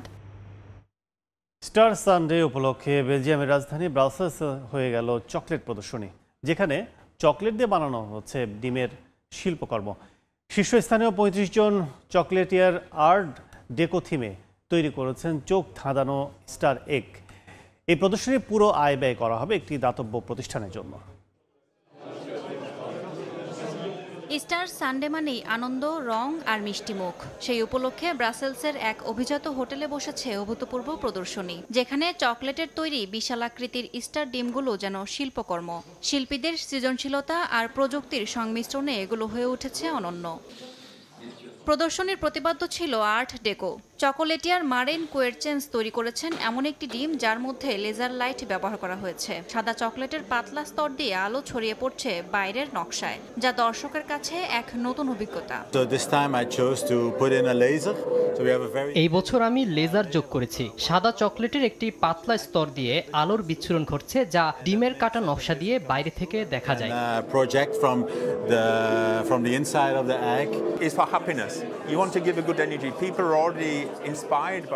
চকলেট মানেই আনন্দ, আর এই প্রদর্শনী থেকে যে পুরো অর্থ আসবে তা দেওয়া হবে ব্রাসেলসের সেন্ট পিয়েরে হাসপাতালে। এতে করে আমরা আনন্দের সঙ্গে সাহায্য করতে পারছি।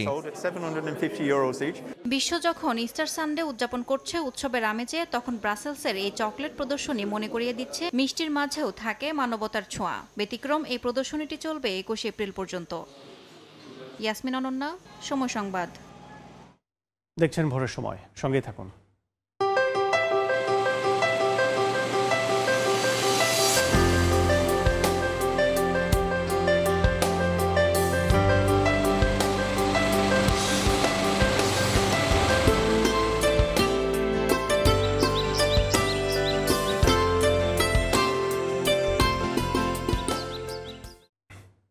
দেখছেন ভোরের সময়। জিম্বাবুয়ে সিরিজের প্রস্তুতি নিয়ে পুরোপুরি সন্তুষ্ট নন বাংলাদেশ অধিনায়ক নাজমুল হোসেন শান্ত। লাল বলের ক্রিকেটে ৪.৫ মাসের বিরতি কাটাতে সময় লাগবে বলে মন্তব্য করেছেন তিনি। টেস্ট বলেই প্রতিপক্ষ জিম্বাবুয়েকে নিচ্ছেন সর্বোচ্চ গুরুত্বের সঙ্গে। ফ্র্যাঞ্চাইজি লিগে খেলোয়াড় ছাড়ার রীতিকে বললেন ইতিবাচক। সাম্প্রতিক সময় টেস্টে হোম কন্ডিশনেই বেশি ভুগছে বাংলাদেশ। স্বাগতিক হিসেবে শেষ ৭ টেস্টের ৬টাতেই হার। আছে আফগানদের কাছে মিরপুরে ধরাশায়ী হবার মতো তিক্ত অভিজ্ঞতাও। জিম্বাবুয়ে তাই এখন কঠিন প্রতিপক্ষ। কাগজে কলমে এগিয়ে থাকার পরেও তাই টাইগার অধিনায়ক সর্বোচ্চ গুরুত্ব দিচ্ছেন এই সিরিজকে। কোনো দলই ছোট না, আমি বারবারই বলতেছি, এবং প্লেয়াররা এই জিনিসটা চিন্তাও করছে না। আমি আশা করব যে সাধারণ মানুষ বা মিডিয়ার যারা আছে তারা ওইভাবে দেখছে না যে ছোট দল বা বড় দল। খেলাটা আমাদের কত ভালো ক্রিকেট খেলতে পারে এটা ইম্পর্টেন্ট। লাস্ট ইয়ার যদি আপনি টেস্ট ক্রিকেট দেখেন, আগের থেকে ইমপ্রুভ হয়েছে। আমার যতটুকু মনে পড়ে আমরা 4টা ম্যাচ জিতেছিলাম। সো ইম্পর্টেন্ট, এবছর আরও 6টা টেস্ট ম্যাচ আছে। গত বছরের থেকে কীভাবে আমরা ভালো রেজাল্ট করতে পারি, তাহলে আমাদের টেস্ট ক্রিকেটটা সামনের দিকে আগায় যাবে। সো এরকম ভাগাভাগি না করি যে জিম্বাবুয়ে বা অস্ট্রেলিয়া, সাউথ আফ্রিকা, এরকম ভাগাভাগি না করি, প্রত্যেকটা এক একটা যেন ইন্টারন্যাশনাল ম্যাচ হিসেবে আমরা চিন্তা করি। শেষ ৪.৫ মাস কোনো ধরনের টেস্ট না খেলা বাংলাদেশ ব্যস্ত ছিল সাদা বলের ক্রিকেট নিয়ে। মানিয়ে নিতেও তাই সময়ের প্রয়োজন। তবে ডিপিএল এর ব্যস্ততায় লম্বা সময়ের ক্যাম্প বা প্রস্তুতি ম্যাচ কোনোটাই করার সুযোগ নেই। ডিপিএল এর গ্রুপ পর্ব শেষ হবে ১৩ তারিখ। ১৪ এপ্রিলে শুরু টিম ক্যাম্প। সব ঠিকঠাক থাকলে ম্যাচের আগে বাকি থাকে ৬ দিন। প্রস্তুত হতে এই সময় যথেষ্ট নয় অধিনায়কের কাছে। প্লেয়াররা অনেকদিন পরে টেস্ট ক্রিকেট খেলবে, অবশ্যই প্র্যাকটিসটা হয়তো আমার কাছে সামটাইমস মনে হয় আরও ২-১টা দিন যদি আমরা বেশি পেতাম অবশ্যই ভালো হতো। পাশাপাশি আমি যেটা বলবো যে প্লেয়াররা যারা চান্স পেয়েছে, যারা দলে আছে, তারা মেন্টালি কিন্তু অলরেডি প্রিপারেশন নিচ্ছে যে কীভাবে আমি খেলাটা খেলতে চাই। সো দুই দিক দিয়ে যদি চিন্তা করেন, অবশ্যই মোহামেডান আবাহনী যেরকম ইম্পর্টেন্ট, পাশাপাশি টেস্ট ক্রিকেটটাও ইম্পর্টেন্ট, এবং প্লেয়াররা ওই দুইটা জিনিসই সুন্দরভাবে ব্যালেন্স করে আমার মনে হয় প্রিপারেশন নিচ্ছে। এদিকে জিম্বাবুয়ে টেস্ট থেকে ছুটি নিয়ে পিএসএলে গেছেন লিটন কুমার দাস। তবে এনওসি পাননি নাহিদ রানা। শান্তর মতে সুযোগ থাকলে ক্রিকেটারদের ছেড়ে দেওয়া উচিত ক্রিকেট বোর্ডের। আমি খুবই এক্সাইটেড, তারা ওখানে যাবে, খেলবে এবং ভালো করবে। আমি চাই যে এই ধরনের অপরচুনিটিগুলো বিসিবি সবসময় করে দিক। অবশ্যই দেশের খেলার প্রায়োরিটিটা ইম্পর্টেন্ট, বাট যদি ওই ধরনের আমাদের সুযোগ থাকে তাহলে আমি আশা করব যে সামনের দিকে আরও অনেক প্লেয়ার আমাদের দেশের বাইরে ফ্রাঞ্চাইজি লিগ খেলতে যাবে। ২০ তারিখ সিলেটে শুরু হবে প্রথম টেস্ট। এর আগে ১৩ তারিখে ম্যাচ ভেন্যুতে থাকবে গোটা দল।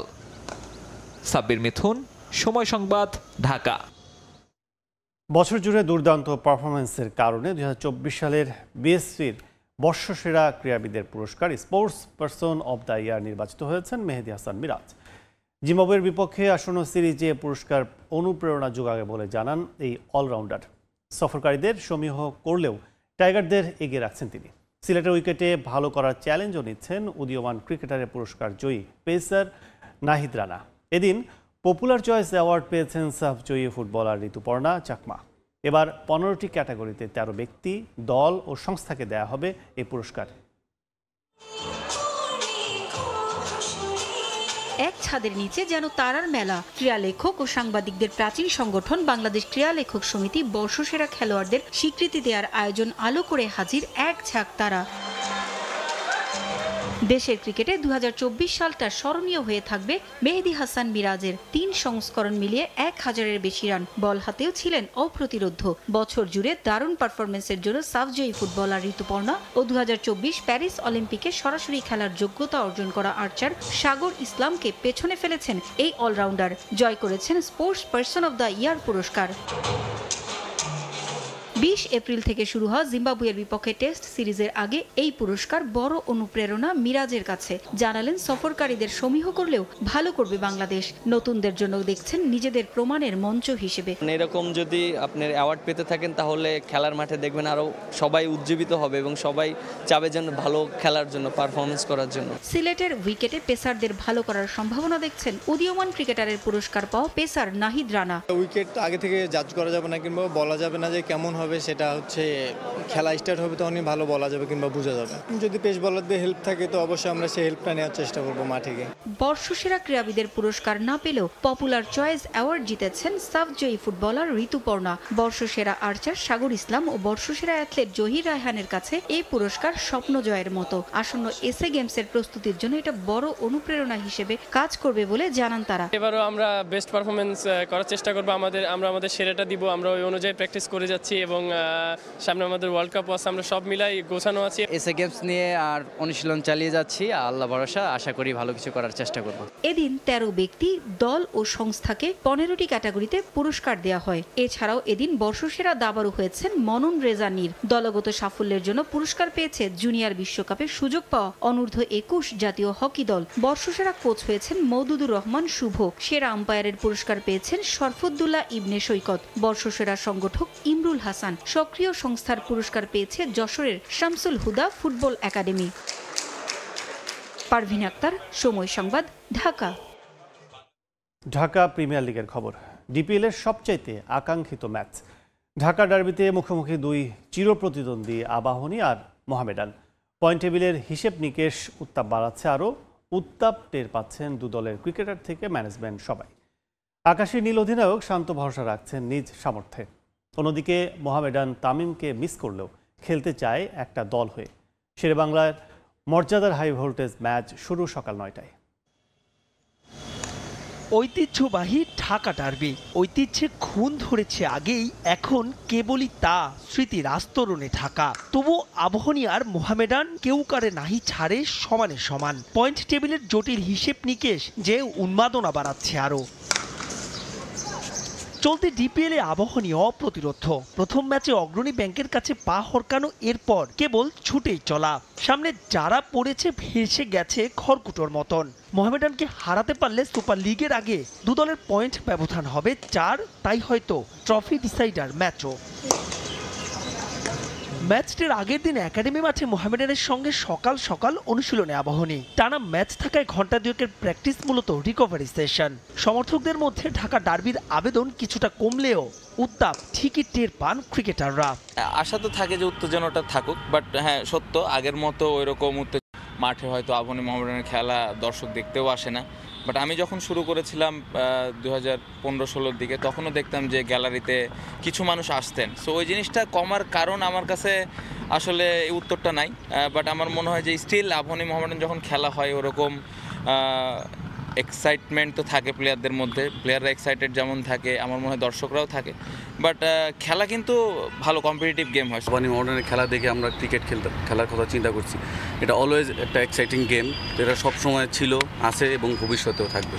আবাহনীর সবচাইতে বড় শক্তি টিম এফোর্ট। কোচ হান্নান সরকার যেন ম্যাজিক ম্যান। টপ অর্ডারে জিসান, ইমন, শান্ত, মিডলে মিথুন, মমিনুল, মোসাদ্দেক, ফিনিশিং এ রাব্বি, রাকিবুল, সব মিলিয়ে যেন কমপ্লিট প্যাকেজ।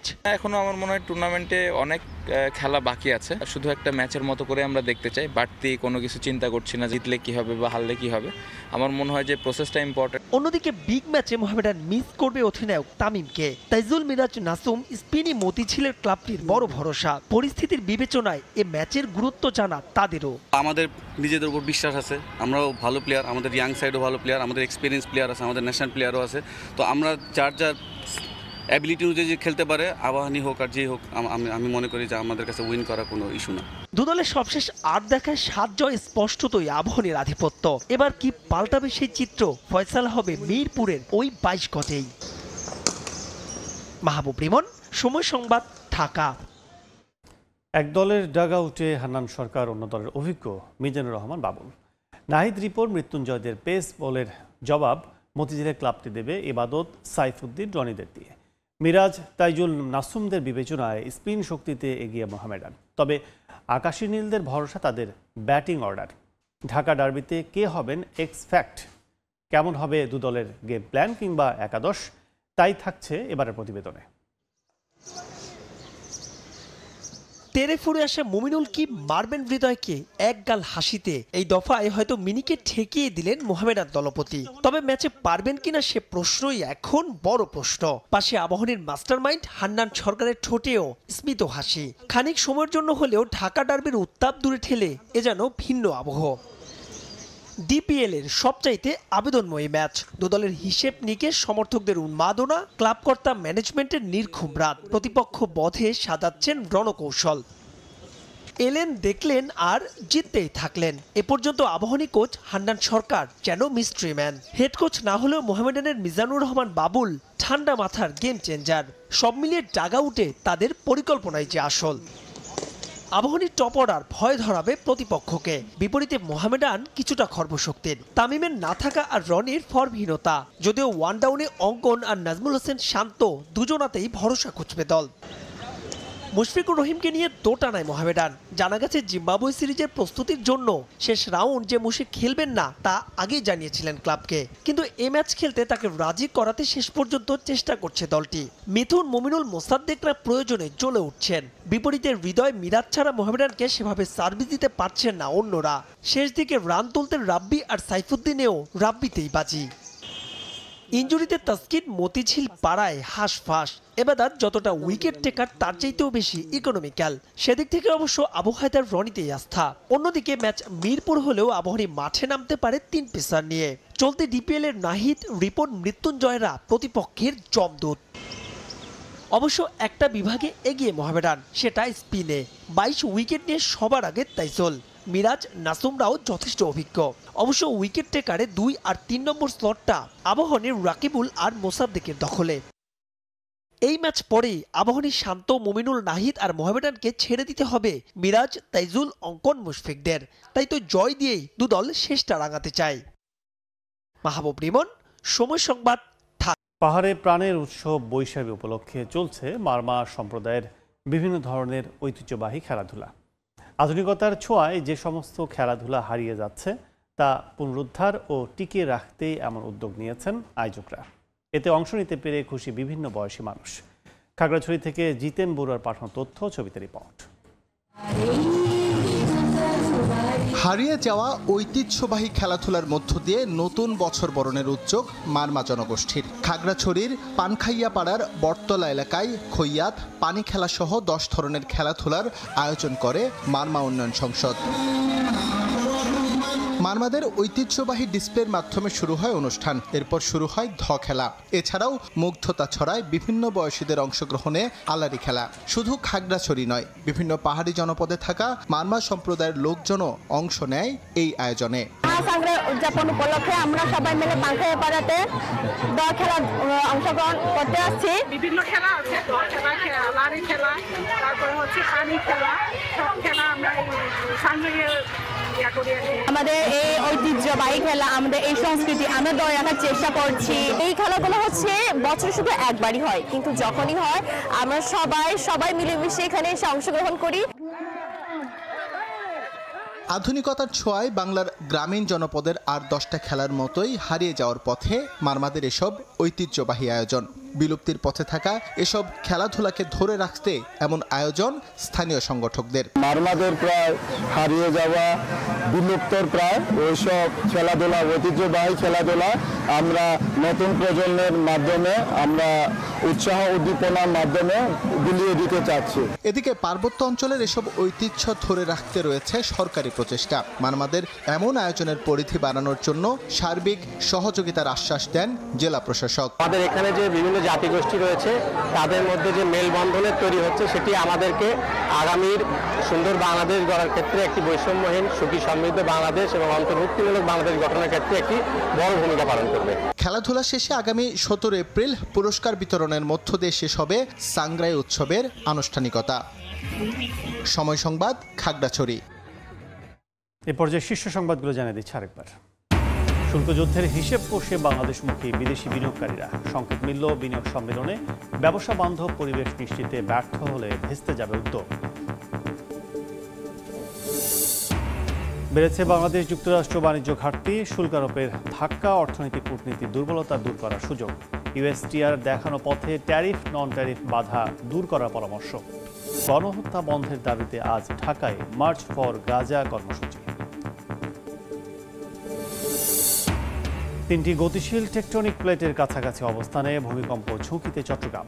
80% ভবনে ক্ষতির শঙ্কা, বেশিরভাগই মানহানি নির্মাণ বিল্ডিং কোড বলছে সিডিএ।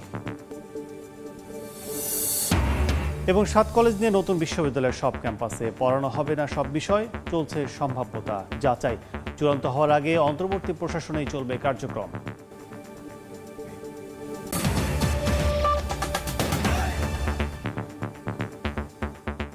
এই ছিল ভোরের সময়। সঙ্গে থাকুন সময়ের।